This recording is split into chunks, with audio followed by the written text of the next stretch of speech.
মানুষ যতই আত্মবিশ্বাসী বা নির্ভীক দেখাক না কেন, তাদের ভেতরে লুকিয়ে থাকে এক একটা ভয়, অপূর্ণতা কিংবা না বলা দুর্বলতা।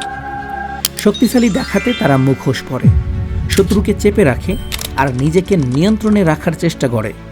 কিন্তু এই দুর্বলতাগুলোকে যদি আপনি খুঁজে বের করতে পারেন, তাহলে আপনি পেয়ে যাবেন তাদের উপর প্রভাব বিস্তারের সত্যিকারের অস্ত্র। দুর্বলতা কিভাবে প্রকাশ পায়? আত্মসম্মানের ঘাটতি, ভালোবাসা বা স্বীকৃতির ক্ষুধা, নিরাপত্তাহীনতা, অপরাধবোধ বা লজ্জা, অতীতের কোনো মানসিক আঘাত।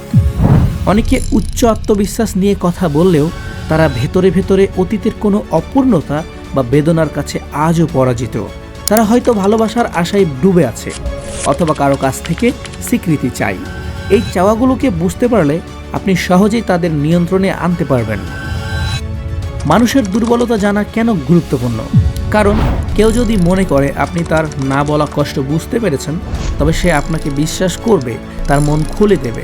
তখন আপনি চাইলেই তার ভেতরের ইচ্ছেগুলো নিয়ন্ত্রণ করতে পারবেন। শুধু শত্রু না, প্রিয়জন, সহকর্মী, ব্যবসায়ী, অংশীদার, সবার ক্ষেত্রেই এই কৌশল কার্যকর। কিভাবে বুঝবেন কার দুর্বলতা কি? 1. মন দিয়ে শুনুন। মানুষ কথার ফাঁকে তাদের ভয় বা অপূর্ণতার আভাস দেয়। 2. শরীরের ভাষা দেখুন।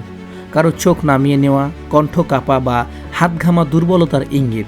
3. স্মৃতি ও অভ্যাস। যেসব বিষয়ে কেউ অতিরিক্ত আবেগ দেখায়, তা প্রায় তার ভেতরের অপূর্ণতা। ব্যবহারিক প্রয়োগ।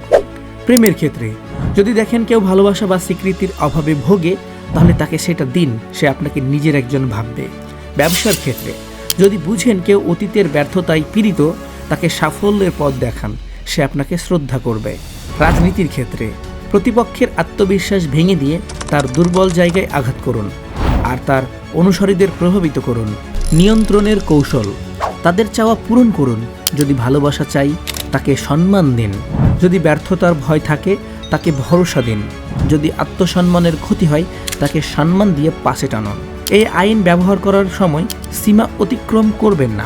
কারো দুর্বলতা যদি প্রকাশ করে তাকে অপমান করেন বা কষ্ট দেন, তবে সে আপনার বিরুদ্ধে দাঁড়িয়ে যেতে পারে। তাই সব কিছু করতে হবে ধীরে, চতুরভাবে আর সম্মানের সাথে।